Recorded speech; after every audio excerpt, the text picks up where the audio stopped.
Hello kids, welcome to my channel CS with Harsh. मेरा नाम है हर्ष प्रसाद और आप मुझे हर्ष भैया बुला सकते हैं। In this series of NCERT back exercise solutions, आज है हमारा लेक्चर नंबर 12 और हम देख रहे थे chapter number 1 computer science system के बैक एक्सरसाइज क्वेश्चंस। तो आज है हमारा क्वेश्चन नंबर 10 और the question number 10 says that write the main difference between microcontroller and microprocessor. The second part is that why do smart home appliances have a microcontroller instead of a microprocessor embedded in them? So हमारे answer दो, again question दो part में पूछा गया है तो answer भी दो पार्ट में होंगे। सो हम इसमें मेन डिफरेंस की बात करेंगे between micro controller and microprocessor. Again बहुत बेसिक सा डिफरेंस है, वो हम अभी देख लेंगे। एंड हम लोग स्मार्ट होम अप्लायंसेस में माइक्रो कंट्रोलर को क्यों यूज़ करते हैं, माइक्रो प्रोसेसर को क्यों नहीं करते हैं, इसका भी जवाब आपको इसी वीडियो में मिल जाएगा। ठीक है। सो पहले हम देखते हैं कि मेन डिफरेंस क्या है माइक्रो कंट्रोलर और माइक्रो प्रोसेसर में। Microcontroller and micro processor.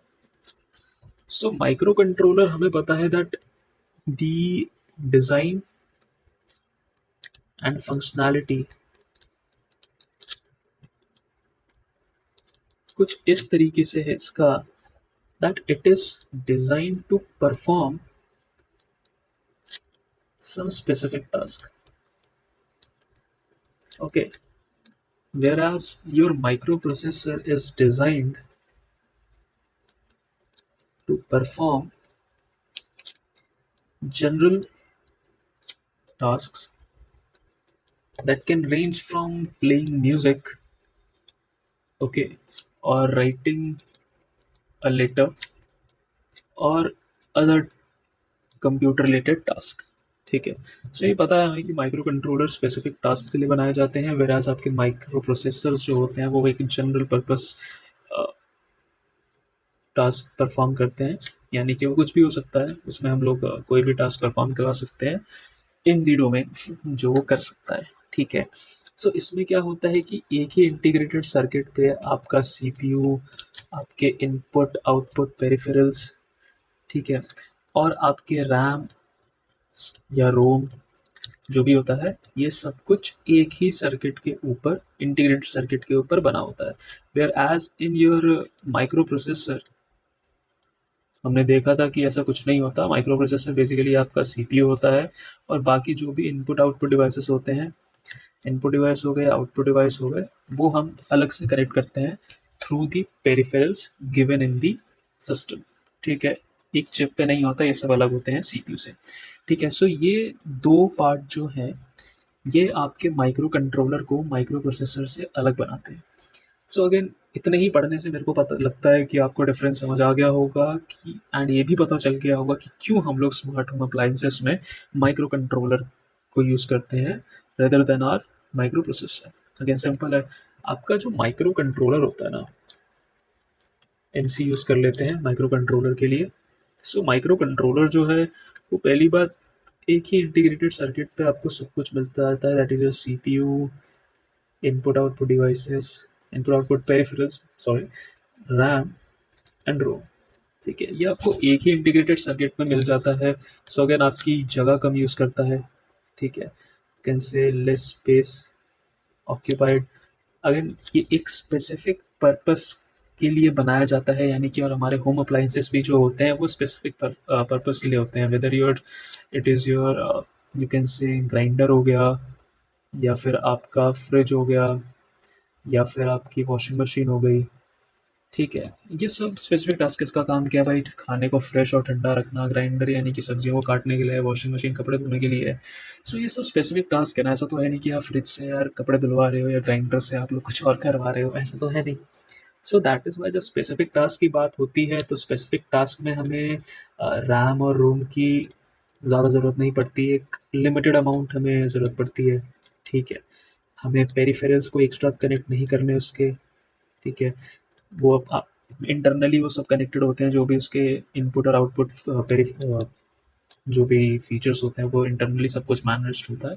उसमें कुछ एक्स्ट्रा ज्वाइन करने की ज़रूरत नहीं होती। एंड सिमिलरली हमें जब एक ही टास्क को परफॉर्म करना है, एक स्पेसिफिक टास्क को परफॉर्म करना है, तो इसलिए हमारे प्रोसेसर को भी कोई बहुत ज़्यादा यू कैन से वर्सेटाइल होने की ज़रूरत नहीं है, फिर कोई बहुत ज़्यादा हार्डकोर होने की ज़रूरत नहीं है। एक स्पेसिफिक टास्क के लिए हम लोग एक स्पेसिफिक सीपीयू या प्रोसेसर यूज़ कर लेते हैं। So that is the reason that हमारा जो माइक्रो प्रोसेसर है वो माइक्रो कंट्रोलर है, माइक्रो प्रोसेसर की जगह यूज़ करते हैं। ठीक है, सो अगर हम देखें लेस स्पेस होता है, और अगर हम इन सब चीज़ों को कलेक्टिवली देखें, जब एक बहुत लिमिटेड काम के लिए हम एक डिवाइस को यूज़ करते हैं तो हमारी जो कॉस्ट होती है वो भी बचती है। So that's why it's a cost efficient और यूज में कॉस्ट इफेक्टिव डिवाइस। और ठीक है, so that is the main your you can say difference between this. सो अगर कुछ पॉइंट रह गया होगा तो मैंने वो ऑलरेडी आंसर में ऐड कर दिया है। सो ये आपका आंसर है, यहाँ पे मैंने ऑलरेडी ऐड कर रखा है। You can just go through this, you can write it as it is. आपको कोई एक्स्ट्रा पॉइंटर्स ऐड करने की ज़रूरत नहीं है। हाँ, एक चीज़ और है कि अगर मान लो तुम्हें सिर्फ ये पूछा जाए that what is the main difference of controller, और अगर ये बड़े ज़्यादा नंबर में आ जाए, तो उसमें क्या करना है, उसमें कुछ नहीं करना, उसमें बस जो तुम्हारी मेन पॉइंटर्स हैं इनको तोड़ तोड़ के लिख देना है कि यार माइक्रो कंट्रोलर्स में क्या है।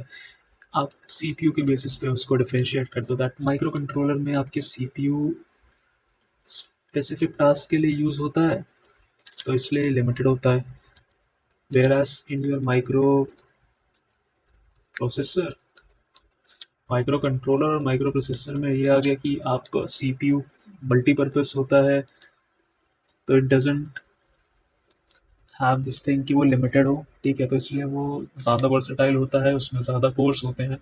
आप कोर्स कह सकते हो, उसमें कंपेरेटिवली ज़्यादा होते हैं बिकॉज उसको मल्टीपल टास्क परफॉर्म करने होते हैं।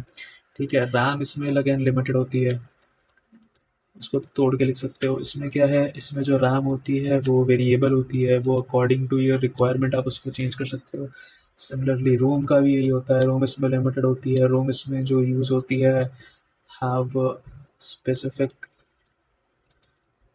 specific functionalities.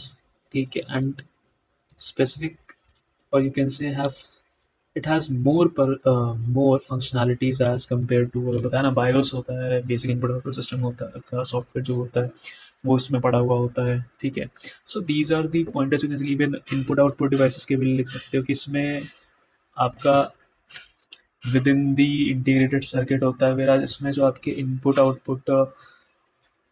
आउटपुट पेरिफेरल्स होते हैं वो आपको अलग से सेपरेटली प्रोवाइड किया जाता है। ठीक है, ऐसा तो है नहीं माइक्रो प्रोसेसर ऐसा कनेक्टेड होता नहीं, वो अलग से आपको मदरबोर्ड में प्रोवाइड करते हैं and that can also be extended, but इस केस में आप एक्सटेंड नहीं कर सकते। ठीक है, सो इन सारे पॉइंटर्स को आप अगर एक्सटेंड करके लिखोगे तो आपको पूरे नंबर्स मिल जाएंगे। ठीक है, सो आई गेस तुम लोगों को ये पॉइंट समझ में आ गए होंगे। अगर समझ आए तो प्लीज़ इस वीडियो को लाइक कर दो, अपने फ्रेंड्स के साथ शेयर कर दो, क्योंकि ये चीज़ शेयर करनी चाहिए। एंड कमेंट ज़रूर करना अगर तुम्हें कोई चीज़ समझ नहीं आई है या फिर कोई भी डाउट है या फिर कोई भी पॉइंटर तुम्हें लगता है मेरे को ऐड कर देना चाहिए जो मुझसे छूट गया है। So thanks for watching this video. इस चैनल को सब्सक्राइब नहीं किया तो प्लीज़ सब्सक्राइब कर दो। एंड ये था डिटेल्ड सॉल्यूशन के साथ इस चैप्टर का लास्ट क्वेश्चन। अब इसके बाद जो आई गेस 5 क्वेश्चंस और बचे हैं उस पर मैं रील्स या फिर शॉर्ट वीडियोस अपलोड करूँगा। दैट विल बी, वो ओरली हो जाएंगे, उसमें आपको कुछ एक्स्ट्रा ऐड करने की ज़रूरत नहीं है। ठीक है, सो लॉन्ग एक्सप्लेनेशन के साथ ये आखिरी वीडियो थी। सो इसके बाद हम लोग जो है वो सेकेंड चैप्टर स्टार्ट करेंगे कल से। ठीक है, so stay tuned to this web series, sorry web series है, अभी देख के हटाऊँ तो दिमाग पे वेब सीरीज चल रही है, भी मत पूछना सर कौन सी वेब सीरीज देखी थी। So stay connected to this series and हम लोग मिलते हैं अगले लेक्चर में। Thank you.